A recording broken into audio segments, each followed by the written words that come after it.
Rain drummed against the glass like restless fingers as midnight swallowed the outskirts of Seattle. Inside the small diner that never closed, fluorescent light flickered above a counter lined with chipped mugs and the scent of burnt coffee.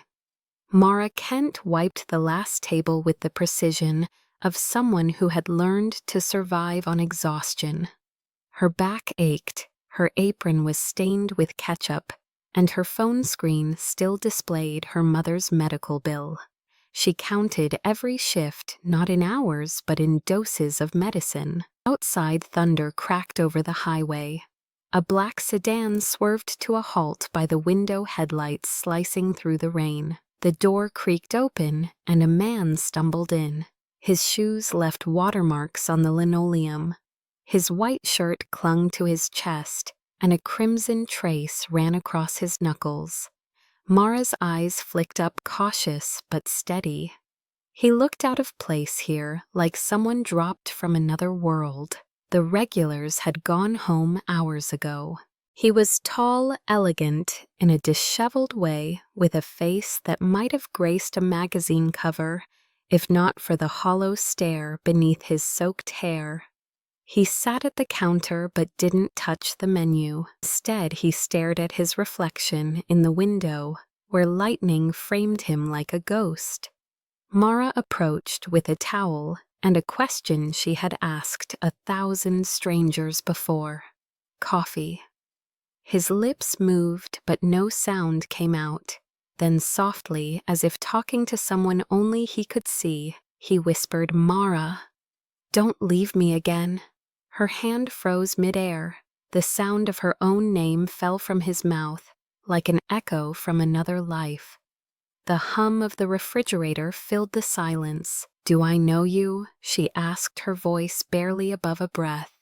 He didn't answer. His eyes blinked once, twice, then rolled back. The stool scraped as his body slumped forward. She rushed around the counter, catching him before his head hit the tile. He was burning hot despite the rain, his pulse erratic, the smell of whiskey sharp and bitter. For a moment, she thought about calling the police. Then she saw the wallet that fell from his jacket, heavy with black cards, and an engraved nameplate that read Elias Grant. The news came back in fragments: billionaire tech founder. Under investigation, self-driving car crash, wife dead, empire trembling. She looked down at the man lying on the diner floor. The world's headlines reduced to a vulnerable stranger. She should have stepped back, but the rain outside howled like a plea, and the image of her mother, alone in the clinic, tightened her chest. "All right, Mr. Grant," she murmured, dragging his arm over her shoulder. "Let's get you home." The sedan was sleek and cold. She helped him into the back seat, his head lolling against the window.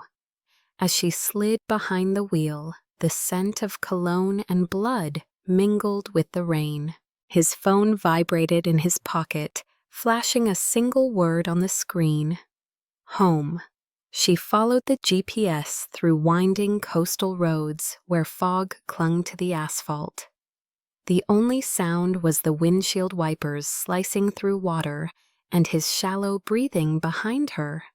Halfway there, he stirred. "The lights," he mumbled. She screamed before they hit. Mara glanced in the rearview mirror. His eyes were open, but unfocused, staring into something she couldn't see. "You're safe," she whispered, though the word felt fragile. "Just rest." He exhaled and drifted back into silence. The mansion appeared out of the storm like a monument to sorrow. Glass walls, modern angles, the kind of place she'd only seen in magazines. Yet yellow tape fluttered across the front gate, weathered by wind and time. She parked near the entrance, cut the engine, and turned to find him watching her. "Why did you come?" he asked, voice rough, almost childlike. "Because you needed help," she said simply. His gaze softened confusion, fading into something vulnerable, something almost grateful. "I thought I was dreaming," he whispered, "but you're real." She guided him inside, past the echoing foyer, and the faint scent of smoke that lingered in the air. The space was vast but empty, a museum of loss. Family portraits covered in dust, a cracked frame on the piano. She led him to a couch, laid a blanket across his chest, and turned to leave. "Mara," he said again, half asleep. "Don't leave me again." Her heart twisted, but she didn't answer. On the kitchen counter, she left a note in her neat diner handwriting. "You'll be fine. Drink water when you wake." When she stepped outside, the storm had calmed, replaced by the eerie hush after chaos. Her headlights swept across the front lawn as she reversed down the drive. In their glow, the yellow police tape fluttered once more, glinting against a sign that read, "Accident Investigation Site." She stared for a heartbeat, then drove away, the wipers beating a steady rhythm over the sound of her own racing pulse. Behind her, the mansion stood silent, the man she saved asleep beneath his ghosts, and the night holding its breath around a name he should never have known. Morning light crept through the blinds of Mara's tiny apartment, illuminating the stacks of unpaid bills on her kitchen table. The air smelled faintly of detergent and instant coffee. She tied her hair back, glanced at her reflection in the mirror, and whispered, "One more day." It was the phrase that carried her through double shifts, the endless cycle of working and waiting. Her mother's nurse had called earlier, reminding her that the next treatment payment was due by Friday. Mara promised she would manage it, though she didn't yet know how. Her dream of finishing nursing school had evaporated the day her mother's heart failed, replaced by 2 part-time jobs and an aging sedan that coughed each morning before surrendering to life. Across the city, Elias Grant woke in a different kind of prison. The mansion on the cliff was silent, except for the sound of ocean waves colliding with stone. Empty wine bottles lined the marble counter. He moved through the house like a ghost, barefoot, disoriented, haunted by flashes of a crash that refused to fade. The screech of tires, the shattering of glass, the last words of his wife before darkness swallowed everything. On the television, a morning news anchor repeated the same story. Helix Dynamics under investigation after self-driving system failure leads to fatality. CEO Elias Grant remains silent. He turned off the sound. The screen went black, but the guilt didn't. He found the note on the counter, still slightly damp from her fingers. The handwriting was plain, almost gentle. "You'll be fine. Drink water when you wake." He traced the words with his thumb. A stranger had shown him kindness without wanting anything. He couldn't remember the last time that happened. Mara spent her afternoon delivering lunch orders to a construction site, ignoring the ache in her feet. Seattle's skyline shimmered under gray clouds, a city built on contradictions, wealth rising beside despair. As she stopped at a light, a sleek billboard displayed Elias Grant's face under the words "Innovation, Vision, Power." She recognized the man immediately and felt a chill crawl up her neck. So that was who he really was, the billionaire everyone blamed for his wife's death. She shook the thought away. He was just another broken man in a world full of them. That evening, as she cleaned the diner counter, a shadow fell across the door. Elias stood there sober, neatly dressed, but his eyes still carried the storm. The cook whispered, "Holy hell, that's him." Mara stiffened, unsure whether to hide or greet him. He approached quietly, offering a hesitant smile. "I owe you a thank you," he said, "and an apology. I wasn't myself last night. You were drunk and lost." "It happens," she replied, keeping her tone neutral. He reached into his coat and placed an envelope on the counter. "For your trouble." She glanced inside and saw thick bills, 10,000, maybe more. Her chest tightened. "I don't want your money." He frowned slightly. "You helped me when you didn't have to, and you're trying to pay me when you don't need to." She slid the envelope back. "We're even." He studied her like someone examining a puzzle.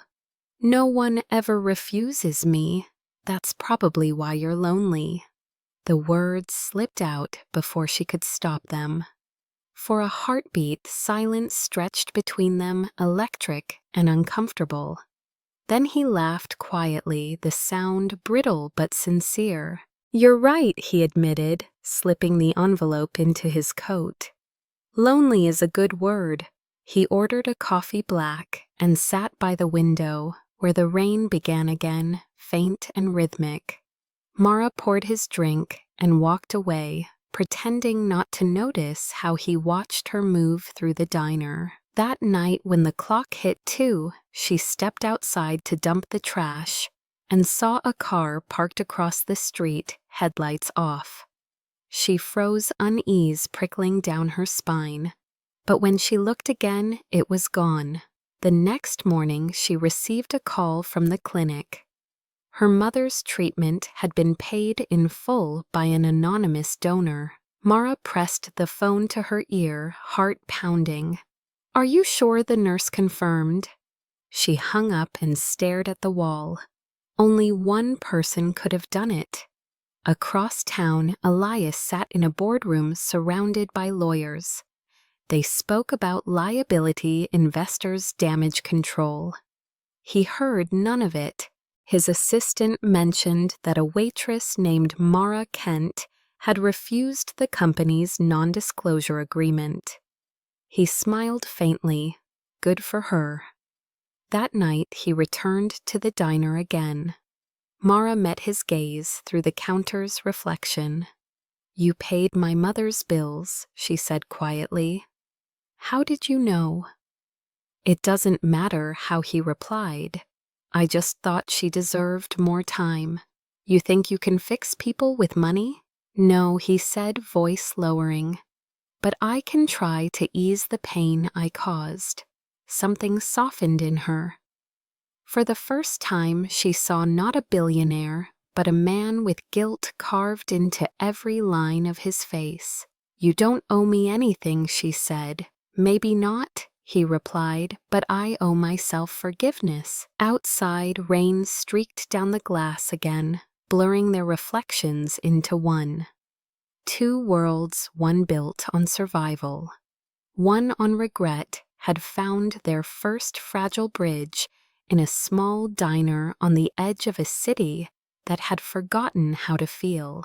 The memory of that night returned to Elias in fragments, like pieces of glass scattered across a dark floor. The sound of rain hitting the roof, the faint scent of her shampoo, the shape of her eyes reflected in the rearview mirror.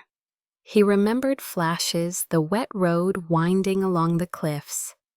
Her voice steady, despite the storm, his own drunken rambling about the crash, about how he saw the headlights and thought he could still save her. He had not realized until later that she never once asked who he was or why he bled. She only said, "You're safe now," as if the words could keep him tethered to life. For days afterward, those words lingered. In the silence of his mansion, they were louder than the thunder had been. He could still feel the faint weight of the blanket she placed over him, the note left on his counter, her handwriting so clean it looked like a prayer. When he closed his eyes, he could almost hear her again. The crash had left him with scars he didn't show the world, and the silence she carried made him wonder if she had her own. One afternoon, he stood by his car, staring at the driver's seat, remembering how she had gripped the steering wheel that night, steady, fearless, alive. Against every instinct of control he had cultivated, he wanted to experience that feeling again. So he called the diner. "Miss Kent," he said when she answered her voice. Cautious, "I was wondering if I could hire you again for one more drive." She hesitated. "I'm not a chauffeur." "I know," he said, "but it's raining again." And it was. Hours later, she found herself in the same car, though everything felt heavier now. The wipers beat against the windshield as the city melted into streaks of gray. Elias sat beside her. This time, sober hands clasped eyes tracing the raindrops. "You said my name that night," she said quietly. "But we'd never met." He turned toward her, surprise flickering in his expression. Did you?" whispered. "Mara, don't leave me again." His brows furrowed as if searching through fog. "My wife used to say those exact words before she left the house," he murmured. "The night she died, she said them again." The confession hung in the air, fragile and raw. "You look like her," he added softly. "For a second, I thought." His voice trailed off. Mara tightened her grip on the wheel. "I'm not her," she said gently. "I know," he whispered, "but you saved me like she would have." They drove in silence for a while, the sound of rain filling the spaces words couldn't. The road curved toward the cliffs where the mansion loomed. She parked at the gate, unsure if she should get out, but Elias gestured for her to follow. "Come in," he said. "There's something I want to show you." Inside, the air carried the faint trace of sea salt and smoke. The walls were lined with art photographs, and one broken frame that caught her eye. A picture of a woman with soft features, hair like sunlight. The resemblance was uncanny. "She was beautiful," Mara said quietly. "She was everything," he replied. He picked up the cracked frame, tracing the edge with his thumb. "The accident wasn't just a failure of the car. It was a failure of me." Mara's voice softened. "You blame yourself for something you couldn't control, don't we all?" he asked, turning toward her. She met his gaze, and for a fleeting second, the space between them felt suspended in time. Two strangers bound by guilt they didn't deserve. She wanted to leave, but his exhaustion pulled at her heart like gravity. "You should rest," she said. He nodded, but his eyes lingered on her, as though afraid she might vanish if he blinked. She fetched a blanket from the couch, the same one she had used before. When she draped it over his shoulders, he closed his eyes, breathing out the tension that had lived in his body for years. "You don't have to save everyone," she whispered almost to herself. "Sometimes it's enough just to listen." He didn't respond, but his hand twitched, reaching out briefly, as if to hold the air where her voice had been. She placed a glass of water by his side and turned to go. As she reached the door, she looked back. The light from the fireplace threw soft gold across his face, softening the hard edges that had made him seem untouchable. He looked human now, fragile, almost peaceful. On the counter, she left another note. "You said my name, but we've never met. Maybe now we have. Sleep well." Outside, the storm had eased into a drizzle, the sky painted in bruised shades of blue and silver. Mara drove down the cliff road, headlights sweeping across the wet pavement. The sea roared below, the sound like applause from the universe for simply surviving. She didn't see Elias rise from the couch, find the note, or sit by the fire, staring at her handwriting for hours. He didn't drink that night. Instead, he watched the rain fade, the first sober dawn in months creeping across the horizon, and wondered how a woman who barely knew him had managed to remind him what being alive felt like. By the time spring arrived, Seattle had traded its winter rain for a softer drizzle, the kind that blurred city lights into watercolor. The diner's neon sign flickered again, stubborn as ever, painting pink and blue hues over the windows. Mara poured coffee for a pair of night shift nurses, her mind elsewhere. She hadn't seen Elias Grant in weeks, and part of her believed she never would again. Men like him didn't linger in places like this. Yet a quiet part of her missed the sound of his voice, the strange calm that had settled between them during that drive. When the door chimed, she didn't look up at first, but the silence that followed made her turn. Elias stood there this time without the storm, wearing a gray coat and a faint smile that didn't quite reach his eyes. The diner stilled. Even the jukebox seemed to pause mid-song. He looked different, awake, present, maybe even alive. "You came back," she said, surprised at her own words. "I owed you an apology," he replied. "Another one for disappearing." He sat at his usual stool, hands folded, waiting. Mara poured coffee, automatically trying to keep her pulse steady. "You don't owe me anything, Mr. Grant." "Elias," he corrected gently. "I'd prefer you call me that." "Then what do you want?" "Elias," she asked, sliding the cup toward him. "To thank you properly," he said, his gaze holding hers. "Last time we spoke, I was trying to remember who I was. You helped me start. I just drove you home. Sometimes that's enough." There was a pause that stretched, filled with unspoken things neither dared to touch. He reached into his pocket and placed a small envelope on the counter. "I know you hate this, but please hear me out before you refuse." She sighed, arms crossed. "I don't take money for kindness. This isn't payment, it's an invitation." She frowned, opening the envelope to find a folded card, side an address and a handwritten note, "Community Health Fundraiser. Tonight, you belong among those who make a difference." "You think I belong at a Billionaire's gala?" "I think you belong anywhere. Good happens," he said quietly. His tone disarmed her. Against her better judgment, she went. That night she stood awkwardly near the back of a glittering ballroom, wearing a borrowed dress and shoes a size too small.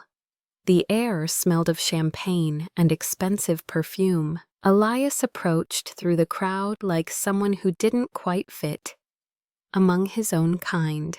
"You came," he said softly. "Don't make me regret it." He smiled, genuine this time. "You won't." They moved through conversations with people who barely looked at her. She wasn't invisible exactly, but she wasn't meant to exist in their world either. Yet Elias never left her side.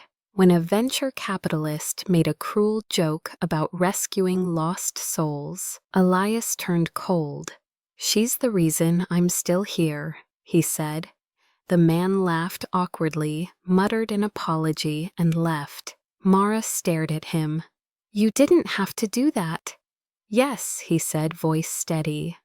"I did." After the event, they walked outside the city lights, reflecting off wet pavement. "Do you always risk your reputation for strangers?" she asked. "You're not a stranger," he replied. "You just don't know how much you've done."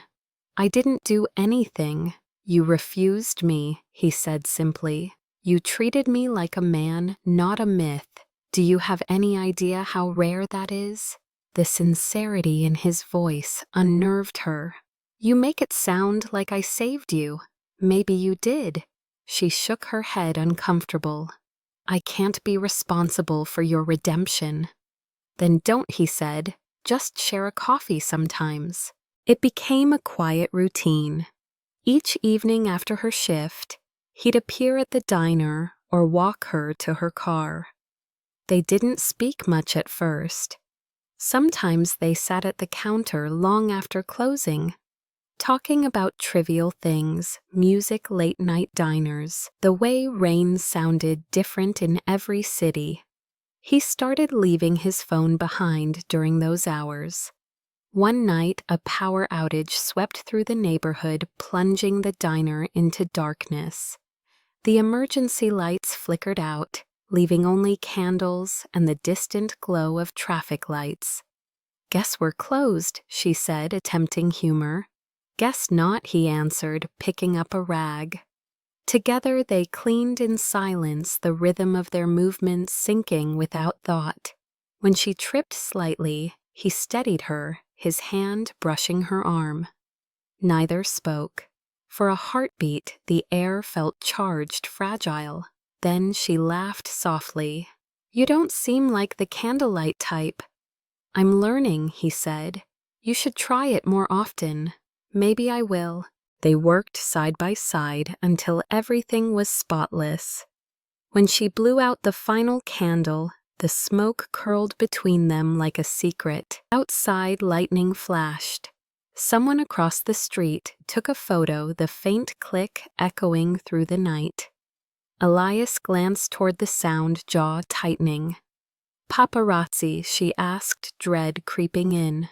"Probably," he said. "Ignore it." But it was too late. By morning, headlines filled every feed. "Fallen billionaire finds solace in Waitress." The diner's phone rang non-stop. Reporters lurked outside. Customers whispered. Mara's manager pulled her aside, worried. "You didn't tell me you were dating him." "I'm not," she said. "Then tell them that," he urged. But truth didn't matter to headlines. She caught her reflection in the window, the city blurring behind it. She wasn't angry, just tired. Later that night, Elias came back, his expression unreadable. "I can make this go away," he said. "My team will handle it." Handle it how, she asked. "Spin the story. Reframe it." "You mean lie?" He hesitated. "If it protects you, yes." "No," she said firmly. "The truth doesn't need polish." He looked at her as if she were something fragile he'd forgotten how to hold. "Then I'll protect it your way." For the first time, she smiled faintly. "Good, because the truth is all I have." And in that fragile moment, amid chaos, neither of them had chosen, something unspoken began to take root. Two lives once strangers, now orbiting the same fragile truth, that sometimes the people who save you aren't meant to shine beside you. They're meant to remind you how light feels. The next morning, Mara woke to chaos she didn't create. The diner was swarmed by reporters, microphones pressed against the windows, flashes exploding every few seconds. Her phone buzzed non-stop with messages from numbers she didn't recognize. Headlines screamed her name, the Waitress and the Billionaire scandal. Someone had leaked a photo of her laughing beside Elias under candlelight. Her hand mid-air, his gaze soft in the glow. It looked intimate, romantic, staged, but it wasn't. It was just two people trying to feel normal.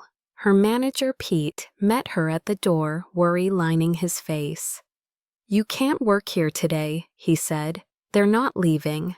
"I need the hours, Pete." "You need to go home," he insisted, "before this gets worse." Home wasn't safe either. By the time she reached her apartment, a news van was parked outside. A reporter called out her name, asking if she was the secret mistress of the fallen billionaire. The words made her stomach twist. She took the back stairwell and locked the door, breathing hard. Her phone buzzed again.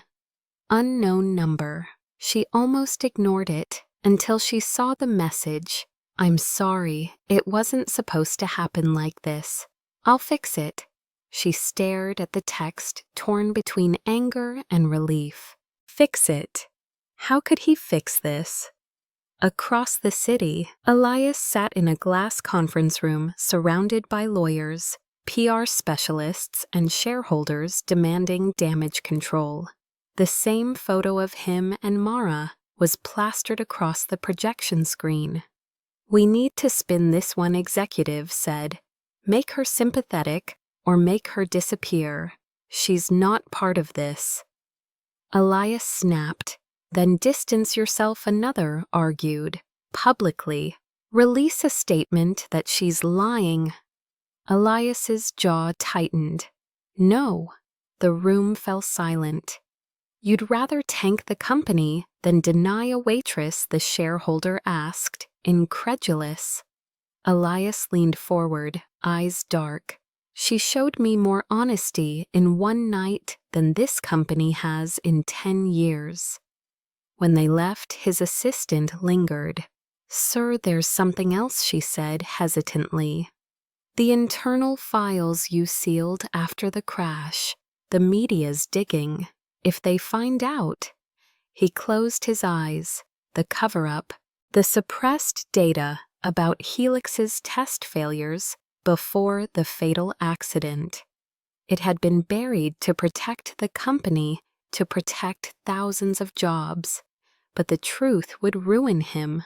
Still, he thought of Mara's voice from last night. The truth doesn't need polish. He looked up. "Get me the files." At the same time, Mara was fielding calls from her mother's clinic.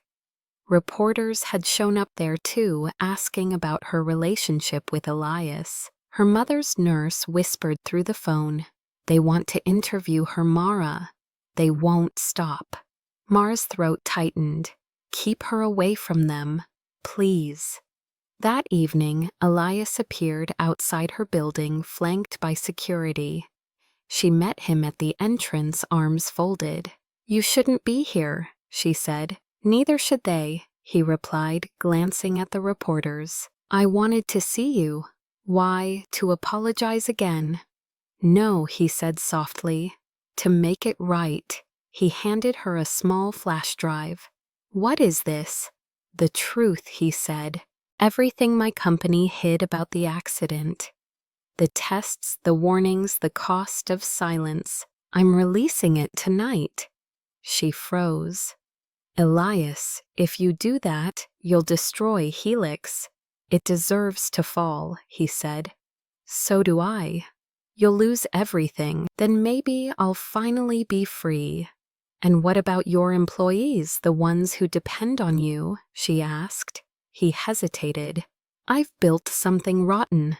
Maybe it's time to rebuild it right." She shook her head, torn between admiration and fear. "You can't fix a broken world by breaking yourself," maybe he said. "But you taught me that truth matters more than comfort." The words hit her harder than she expected. She looked away. "You don't need to do this for me." "I'm not," he said. "I'm doing it because I should have years ago." He turned to leave, then stopped. "When the world burns down tomorrow, just remember you were the only thing in it that was real." The next morning, the world did burn. News outlets exploded with leaked documents from Helix Dynamics exposing falsified safety reports and manipulated data. Investors panicked. The company's stock plummeted. The CEO was under investigation for corporate negligence. But amid the chaos, another story emerged. Billionaire whistleblower admits fault, defends Waitress from scandal. Mara watched it unfold on her tiny television, disbelief flooding her chest. He had actually done it. On social media, the tone shifted. Comments poured in, some cruel, some kind, but many now calling her the woman who made the man tell the truth. At the diner, Pete hugged her awkwardly. "You're famous now," he said. "You okay?" She nodded, though she wasn't.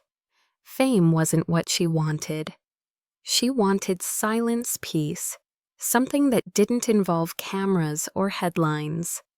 But deep down, pride flickered because she had stood her ground, and somehow he had too. That night, Elias's mansion glowed with police lights. Agents carried out boxes of documents, laptops, drives. He stood on the porch, hands behind his back, watching everything he'd built crumble.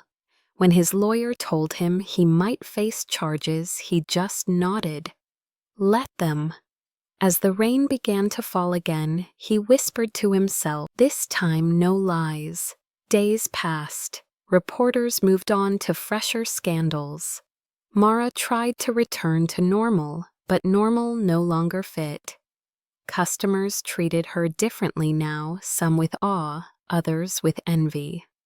Her mother's health improved, though she insisted on paying back every cent. That man, her mother said one night over the phone. He looked lost on TV, like someone who finally stopped running. Maybe he did, Mara replied softly. A week later, she received a small package in the mail with no return address. Inside was a single photograph, her diner under the rain, empty except for her silhouette behind the counter, and a note in his handwriting. The truth cost me everything, but it gave me back my soul. Thank you for teaching me the difference. She pressed the note to her chest, eyes stinging. Outside, the first rays of sun broke through the clouds, painting the wet streets gold. Somewhere in the city, Elias walked away from the ruins of Helix lighter than he had felt in years. He had no title, no empire, no power left. But for the first time since the crash, he felt something close to peace. And though he didn't know if he'd ever see her again, he carried her words with him, the only compass that had ever pointed him home. It started with silence, not the peaceful kind that follows rain, but the suffocating kind that comes before a storm breaks something fragile. The night the leak went public, Mara couldn't sleep. Every channel replayed the footage of Elias standing outside his mansion as federal agents moved in. He didn't hide, didn't run, didn't deny. When the reporters shouted questions about the waitress, he simply said, "She's the only honest thing I've known." The world spun that line into a spectacle, but Mara heard something else in his voice. Exhaustion, surrender, truth. 2 days later, she was closing the diner when the phone rang. Static, then a deep breath. "He's hurt," a voice said. "He asked for you." The hospital was quiet when she arrived, her heart pounding in her throat. Security guards lined the hallway. Elias lay on the bed, pale against white sheets, a bruise blooming along his jaw. His bandaged shoulder rose and fell with shallow breaths. The doctor explained he'd been attacked outside a warehouse by unknown men. It wasn't random, the doctor said. They wanted him silenced. Mara sat beside him, her hands trembling. For the first time he looked small. She touched his arm gently. "Elias," she whispered. His eyelids fluttered open, the faintest flicker of a smile tugging at his mouth. "You came." "Of course I did. I told you," he murmured, his voice. A rasp. Truth always costs. "You could have run." "I finally did," he said softly towards something worth saving. Tears welled in her eyes. She wanted to scold him, to tell him he was a fool for risking everything, but instead she stayed. For hours she read aloud from a book she found on the table beside him, his late wife's memoir, a rare copy he'd never finished. Her voice wavered over the passages about loss, forgiveness, rebuilding. Elias listened, eyes half closed, his breath sinking with her words. When she stopped, he whispered, "Keep reading." She did until her voice broke. He reached out and brushed a tear from her cheek, his touch light as memory. "Don't cry for me, Mara," he said. "Cry for the man I used to be. He's the one who deserved to fall." The following morning, she returned to find him asleep. The lines of pain softer now. She pulled a chair close and took out scissors from the nurse's tray. His hair had grown uneven, messy. She began trimming carefully, strand by strand, the sound of snipping filling the sterile air. It wasn't romantic, it was reverent, an act of quiet devotion. She worked slowly, smoothing each lock with her fingers, pausing to make sure he didn't wake. When she finished, she brushed the hair from his forehead and smiled. For once, he looked at peace. Later that day, a nurse brought her coffee and whispered, "He's lucky to have you." Mara didn't correct her. That evening, when he woke, he found her asleep in the chair, the book still open in her lap. He watched her for a long time, the corners of his mouth lifting. But beneath the calm, a shadow remained. His lawyer had told him everything, the company assets, frozen threats, from the partners he'd exposed, and a bounty that now hung over his head. He knew what came next. When Mara stirred, he pretended to sleep, memorizing the sound of her breathing.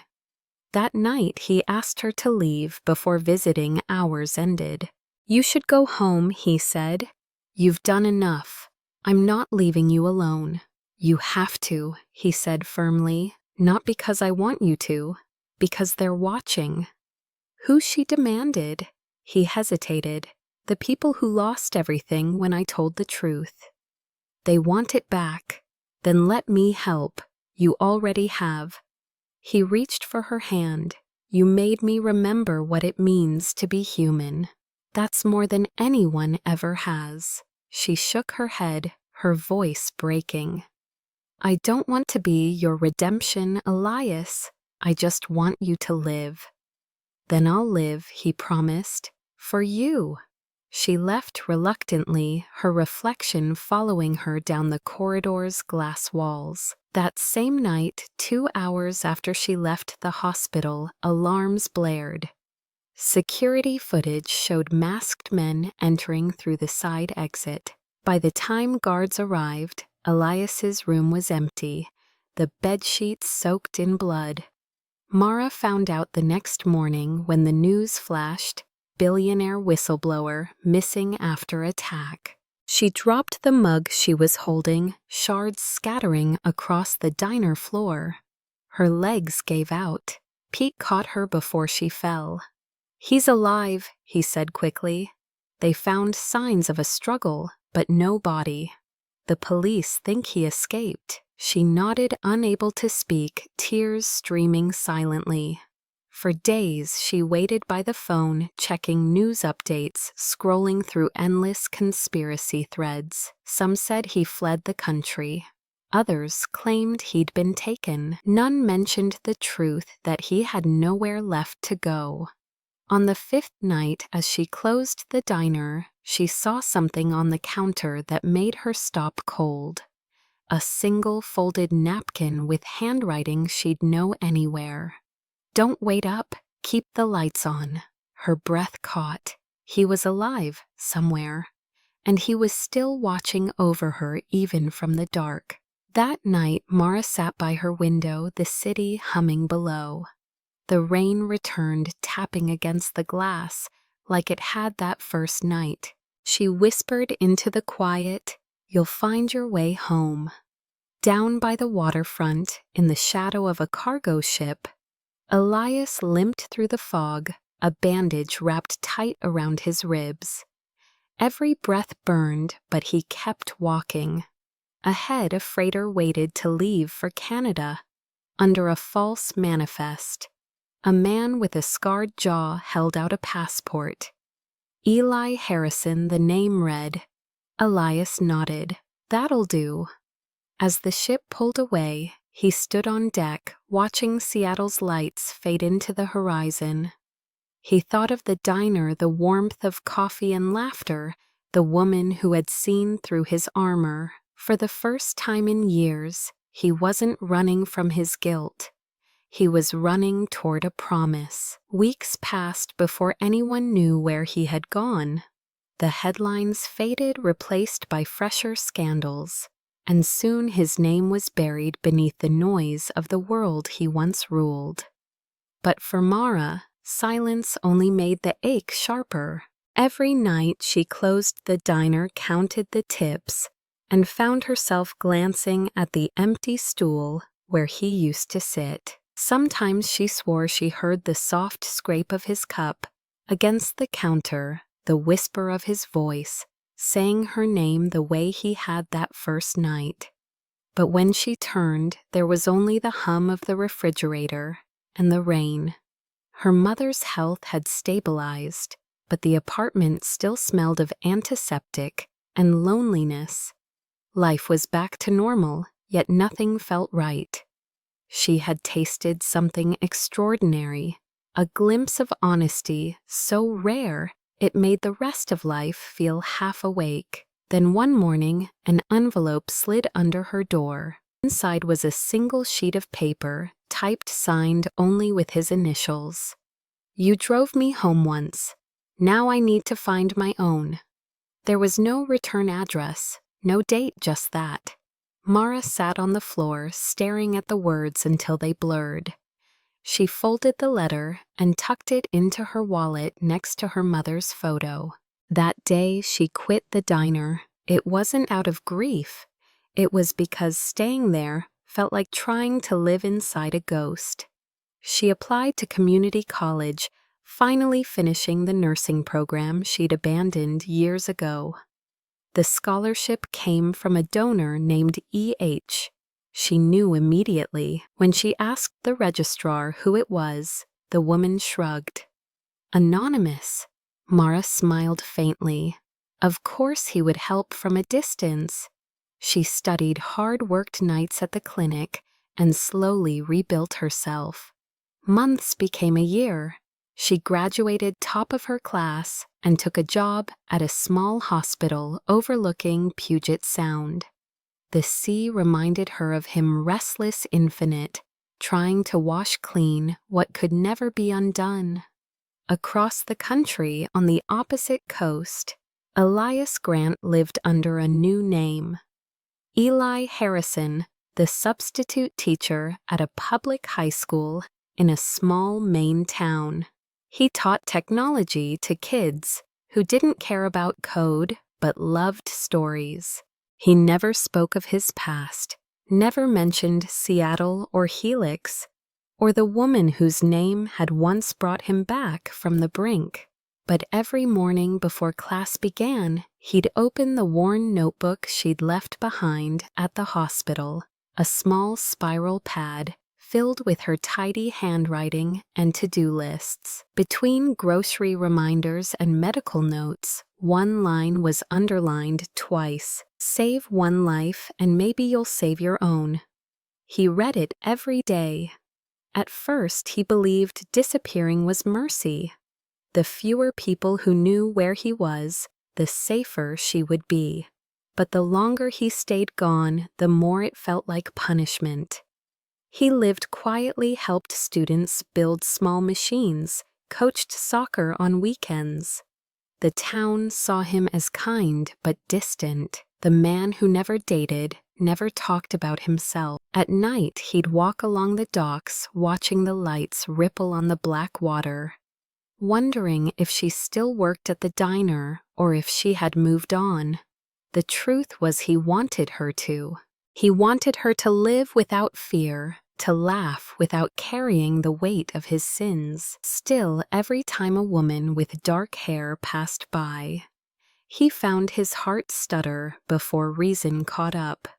One spring morning, a letter arrived from the lawyer who had handled his exit. The last of his assets had been liquidated, his debts cleared. He was free legally, financially, completely. but freedom felt hollow without direction. He folded the letter into his pocket and stared at the sea. It was time. That same week, Mara's mother passed peacefully in her sleep. The funeral was small, quiet, attended by neighbors from the old building. Afterward, Mara sold the apartment and moved to a small coastal town, opening a cafe she named Lighthouse. She baked, she served, she smiled. Locals loved her warmth, though none guessed the sorrow she carried behind her calm eyes. At night, she wrote letters. She never sent each one addressed simply E. Some were angry, some tender, all of them real. You once said truth costs. You were right, but love costs more. I hope you're somewhere safe. I hope you've forgiven yourself. Sometimes I wish you had just stayed. She kept them in a wooden box under the counter. Every now and then, when a storm hit and thunder rolled like the night they met, she would light a candle by the window and whisper, "Stay safe, Elias." He never heard her, but somehow in another town at that same hour, he would find himself standing by the water, whispering her name to the wind. They lived like that, separate but connected, like two constellations that never touched but still belonged to the same sky. One evening, as she closed the cafe, a boy came in holding a school project flyer. "You're Miss Kent, right?" he asked shyly. "My teacher said he knows you." Mara blinked. "Your teacher?" "Yeah, Mr. Harrison. He said you're the bravest person he ever met." The boy smiled. "He's weird like that, always says stuff like, 'It matters.'" Mara's breath caught. "Where's your school?" she asked. "Maine," he said. "I'm visiting my aunt. Mr. Harrison gave me this for you." He handed her a small envelope sealed with wax. Inside was a photo, Seattle's skyline, under rain, the diner sign glowing faintly, and one line written beneath it. "You once drove me home. I think I've finally found mine." She pressed the photo to her chest, tears streaming silently. For the first time, she smiled without ache. Maybe goodbye wasn't loss. Maybe it was grace, the kind that lets you love someone enough to let them go. Time moved differently after goodbye. For Mara, days became gentle repetitions, coffee brewing at dawn, laughter from locals filling the small cafe, the hum of the ocean through the open windows. She lived quietly, not as the woman from the scandal, or the waitress who once drove a billionaire through the rain, but simply as herself. The town accepted her without questions. To them, she was the kind-eyed woman who remembered every order, who slipped free muffins to children, and smiled as though the world had never broken her. But at night, when the cafe lights dimmed and the sea whispered against the shore, she still thought of him. Sometimes she'd sit by the window, watching the rain trace silver lines across the glass, and remember that night, the smell of whiskey and storm, the way his voice trembled when he said her name. She wondered if he was safe, if he still carried guilt like an anchor, or if he had finally learned to let it go. Across the continent, Elias, or Eli Harrison now, was learning how to be ordinary. His life in Maine was quiet, built from routines that asked nothing of him but honesty. He taught computer literacy to teenagers who didn't know his name once appeared on magazine covers. He rode a rusty bicycle to school, fixed it himself when it broke, and spent evenings repairing old radios for the local community center. The simplicity was humbling, almost sacred. He was no longer the man the world demanded him to be. He was just a man who had survived his own ruin. Some nights, though, he'd dream of her. In the dreams, she wasn't the waitress who saved him, or the woman in the headlines. She was just Mara, standing at a diner window, smiling softly as rain blurred the glass between them.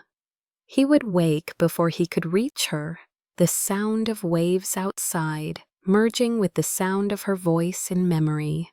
It was both torture and salvation proof that she had existed, that kindness was real. In her world, grief became her teacher. Her mother's death had hollowed her, but the cafe became a kind of chapel where strangers confessed their worries over coffee. And left lighter, she named the signature drink the Helix Brew, not for his company, but for the shape of life, how everything twisted and spiraled back toward meaning. Locals thought it was a reference to DNA, a nod to her nursing past, and she let them believe it. On her wrist, hidden under her sleeve, she wore a thin bracelet, shaped like an infinity loop, a quiet promise that love could endure, even in absence. One late autumn evening, a traveler stopped by a journalist chasing human interest stories. He had a way of asking questions that peeled back layers. When he asked what brought her to the coast, she smiled and said, "Redemption."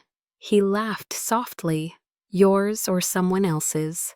"Both," she said, and that was all.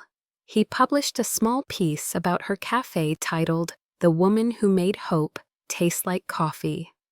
It went modestly viral, circulating online, catching eyes that weren't meant to find it, but one did.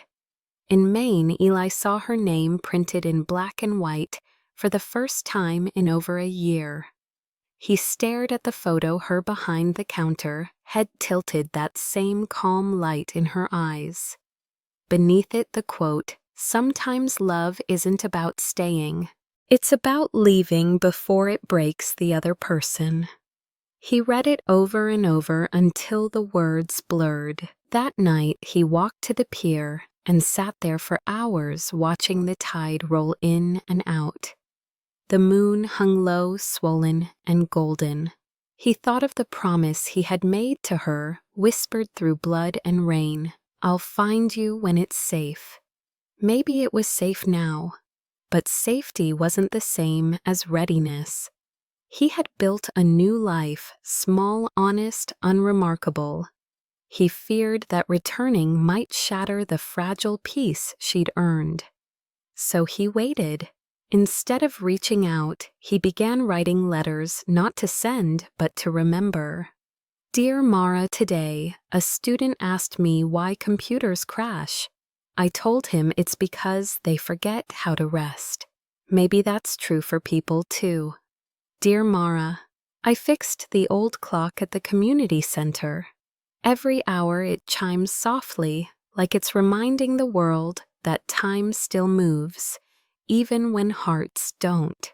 Dear Mara, I don't know if you still think of me, but if you do, I hope it's not with pain." He filled a notebook with those letters. When winter came, he left them in a box by the sea, letting the wind take the pages one by one. Somewhere far away, Mara dreamed of him that same night. She dreamed of waves carrying messages written in his voice. She woke to the sound of the ocean roaring like a heartbeat, her cheeks wet with tears she didn't remember shedding. She took it as a sign. The next morning, she began writing again, not to him, but for herself. Her words poured into a journal she kept behind the counter. Stories about strangers, about love and loss, about finding home where you least expect it. She called it "The Year the Rain Taught Me How to Stay." The act of writing soothed her, and sometimes between the lines, she saw his shadow guiding her hand. The seasons shifted again. Spring arrived with wildflowers bursting through cracks in the pavement, proof that beauty didn't need permission to return. Mara planted lavender by the cafe windows, and the scent filled the air each morning as the sea glimmered in early light. Customers often asked why she always left one table by the window empty, always set with a cup of black coffee.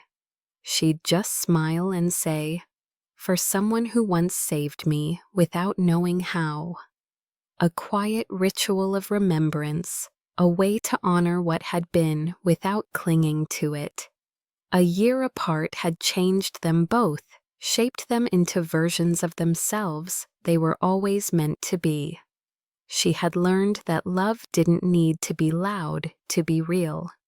He had learned that forgiveness was not earned in grand gestures, but in the daily act of doing good when no one was watching. Two hearts on opposite coasts, each healing in their own rhythm, both still tethered by something invisible and true.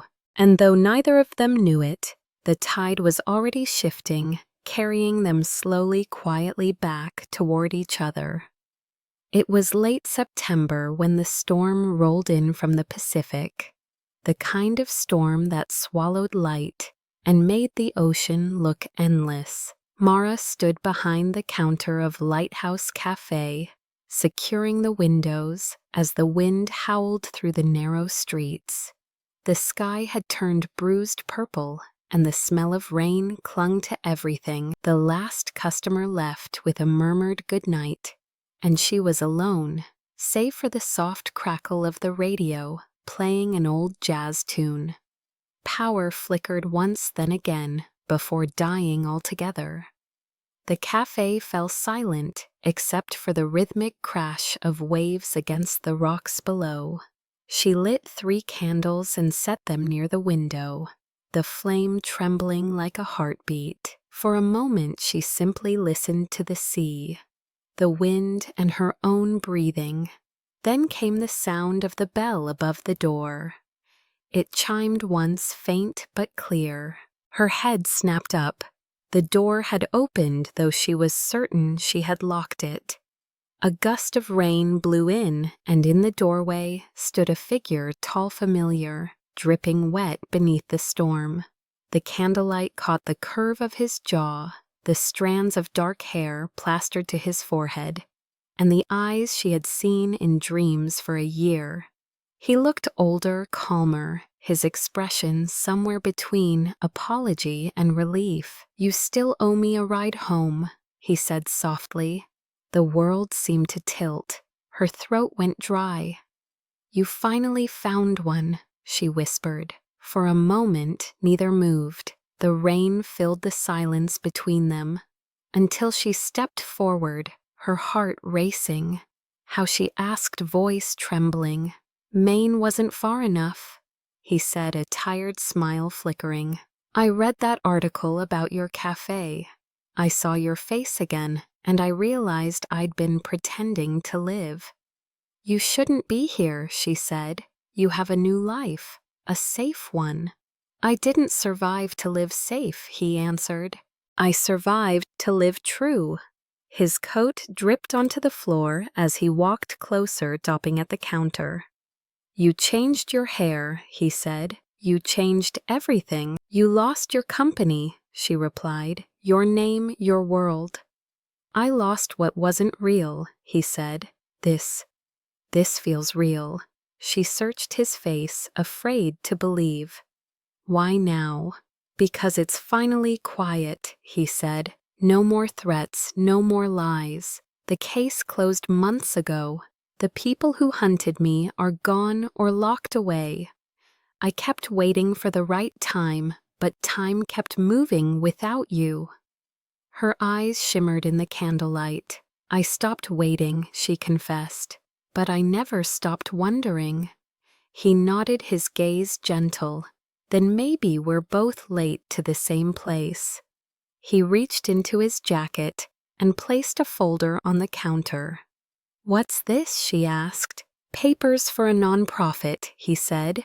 "The Helix Foundation. It funds community clinics for families like yours. It's named after your mother."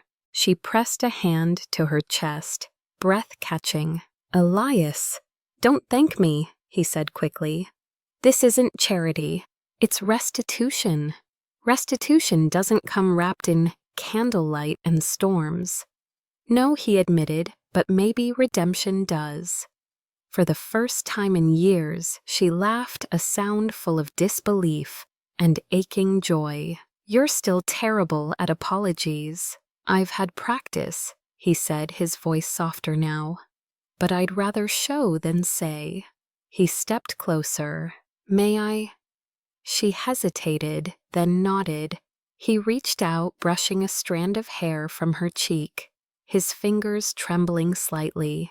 The contact was electric warmth flooding through years of distance. You look the same, he murmured. You don't, she bessamawed. You look lighter. I am. The storm raged outside, thunder rolling like a heartbeat. Do you ever think about that night? He asked quietly. Every time it rains. Me too. He exhaled, the breath shaky. I remember your hands on the wheel, the way you didn't ask who I was. You just drove. I didn't save you, she said. You saved yourself. I just happened to be there. No, he whispered. You gave me a reason to stop running. She blinked back, tears. So what happens now? Whatever you'll allow, he said. Coffee conversation, maybe. Forgiveness. I forgave you a long time ago, she said. You just weren't here to hear it. He smiled faintly. Then maybe now I can earn it properly. Lightning flashed through the window, illuminating them both, like figures caught in a photograph. The power flickered back on for a second, then died again, leaving only candlelight and the faint glow of the storm beyond the glass. He gestured toward the radio. Dance with me. She stared, startled. There's no music. There's rain, he said. It's enough. Slowly she stepped from behind the counter. He extended his hand and she placed hers in it, small and certain. They swayed quietly to the rhythm of the storm, her cheek against his shoulder, his breath against her hair. Outside the wind howled, but inside there was peace, a fragile, perfect kind. You smell like coffee and salt, he murmured. You smell like trouble, she teased, her voice barely above a whisper. Then we haven't changed much. When the song in their heads ended, neither let go. She lifted her face to his eyes, shimmering. If you leave again, I won't, he said before she could finish. I've already been gone too long, and if it falls apart, then we build it again, he said, brick by truth, not money. She smiled through the tears that came anyway. You still make impossible sound simple. That's because with you it is. He kissed her, then, not desperate, not hurried, but like someone returning to a place that finally felt like home. The storm faded slowly, rain easing into mist, the ocean calming. When they broke apart, her forehead rested against his. Welcome back, she whispered. I never left, he said. I just took the long way home. The candle flames steadied their light, reflecting in the window, where two silhouettes swayed in quiet harmony. Outside, dawn began to break behind the clouds, soft and gold, painting the cafe in warmth. The sign flickered once before glowing steadily again, Lighthouse Cafe, its beam guiding the lost back to shore. A year later, the storm that once brought him back had long been reduced to a story people told about that night the power went out and love walked through the door. The Lighthouse Cafe had changed since then. Its walls were repainted in soft amber tones, photographs of the coast lined the shelves, and the smell of freshly ground beans filled the air every morning. Locals said the place had a soul, now something peaceful, that made people linger longer than they planned to. Behind the counter, Mara moved gracefully, pouring coffee with the kind of quiet joy that comes only after pain has finally softened. The regulars didn't know much about her past, only that the man who helped her run the cafe used to be a teacher kind, but mysterious, the one who always fixed the jukebox when it broke. They didn't know he'd once been Elias Grant, the billionaire who'd lost everything. Now he was simply Eli, the man who made perfect coffee and remembered everyone's name. Together, they turned the cafe into more than a business. It became a sanctuary for those who had nowhere else to go. On weekends, they hosted free breakfast for the homeless, on weeknights workshops for young people who wanted to learn new skills. A small sign on the wall read Helix Foundation, funded by kindness, powered by second chances.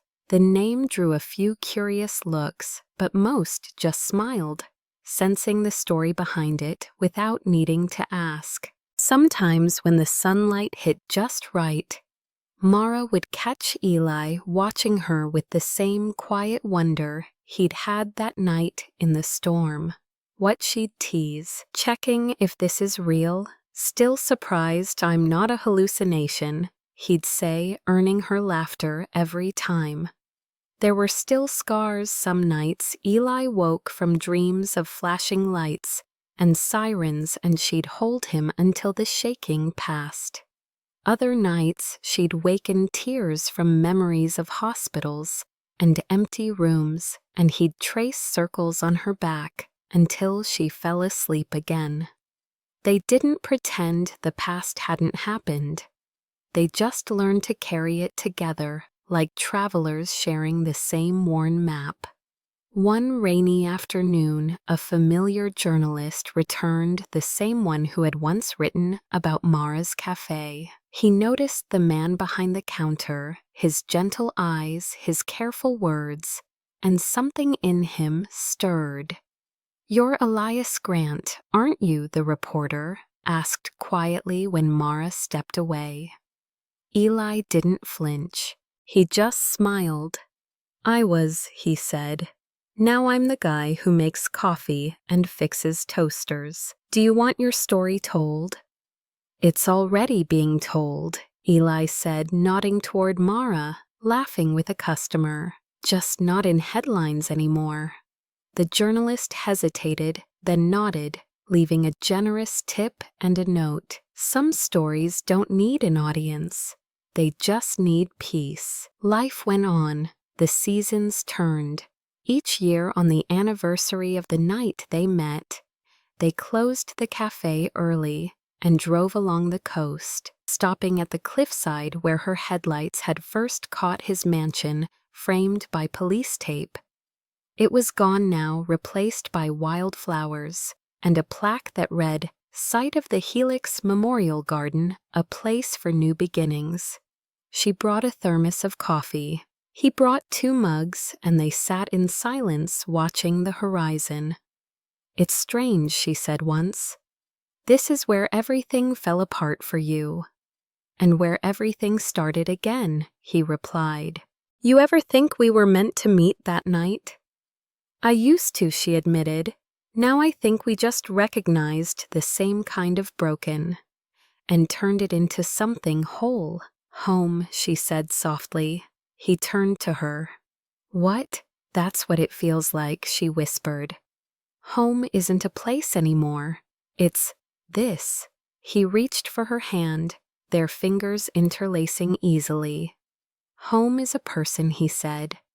They stayed until the sky melted from gold to blue, and the first stars appeared, small promises that light could always find its way back through darkness. Months later, they married quietly on the cafe's back porch, surrounded by friends, former co-workers, and a handful of locals who had long since become family. No photographers, no press. Just vows whispered over the sound of the tide. Instead of a diamond, he gave her a simple silver band, forged from the melted remnants of an old Helix prototype chip, the same kind that had once symbolized his empire. "Turning sins into symbols," he said, As he slipped it onto her finger, turning loss into love, she replied. Their first dance wasn't rehearsed. The cafe lights glowed warm against the twilight, and they moved slowly barefoot on the wooden boards to a melody that wasn't playing anywhere but in their hearts. Later that night, as guests drifted home, Eli cleaned up the tables while Mara leaned against the doorframe, watching him with a soft smile. "You ever miss it?" she asked. "The money, the empire?" He shook his head. "No, I thought power made me untouchable. But it only made me forget how to feel." This he gestured around the tiny cafe. "This reminds me I'm alive." She walked over and rested her head on his shoulder. "And if we lose this too someday, then we build again," he said. "We've already learned how." Years later, when people told stories about the Lighthouse Cafe, they spoke of the couple who ran it with kindness, who gave second chances to anyone willing to start over. They said the place had something special in the air, an energy that made people believe in love again. Few knew the real reason why. Fewer still realized that the man who served their coffee had once been the billionaire who lost everything but found himself. One quiet morning long after the rush of dawn. Customers. Mara wrote something on the chalkboard wall, a quote she said she found in an old letter. "Love doesn't rescue us from the storm. It teaches us how to stand in the rain together." Eli read it over her shoulder and smiled. "That's beautiful," he said. "Did you write it?" Maybe she said, her eyes glinting with mischief. "Or maybe someone once said it to me when he thought I wasn't listening." "Smart man," he murmured. "Lucky woman," she whispered. Outside, the sea shimmered in sunlight, calm and endless. Inside, laughter mingled with the sound of coffee cups and the hum of life continuing. For a long time, they had both believed love was something fragile, something that could be lost. Now they knew better. Love wasn't about perfection or permanence. It was about showing up even when it rained. It was about forgiveness, faith, and the quiet courage to begin again. The lighthouse sign flickered as the wind passed its glow. Steady, unbroken, and as the waves rolled on, the two of them stood side by side, no longer the waitress and the billionaire, but just two people who had finally found home in each other. If you felt something while reading this story, if it reminded you of someone you once loved and lost, or maybe someone who quietly saved you without even knowing, then don't just scroll away, stay here for a moment. Take a breath. Let the sound of the rain in this story echo inside you.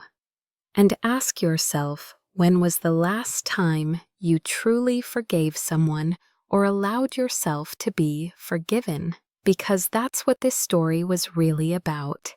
It wasn't about a billionaire or a waitress. It was about you, about every heart that's ever been cracked open by life and still dares to love again. If this story found you at the right time, maybe it's a sign.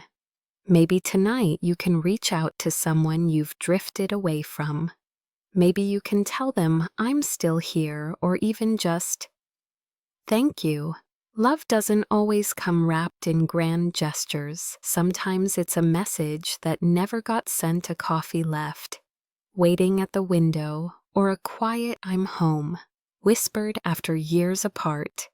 So if this story made your heart ache in that beautiful way, the kind that hurts because it's true, then please share it with someone who believes in second chances. Tell them Mara and Eli's story not as fiction, but as proof that redemption is real. That kindness can rebuild what power once destroyed, and that even after everything collapses, love still finds a way to come back home. And if you're still watching, still reading, still feeling, then maybe you're part of this story too. Maybe you're the next person the rain will lead home. Before you go, drop a comment below. Tell us where you're watching from. Tell us if you've ever been through your own storm. Or just write one word that describes what love means to you today. Then hit subscribe, not for algorithms or numbers, but because stories like this deserve a place in your heart.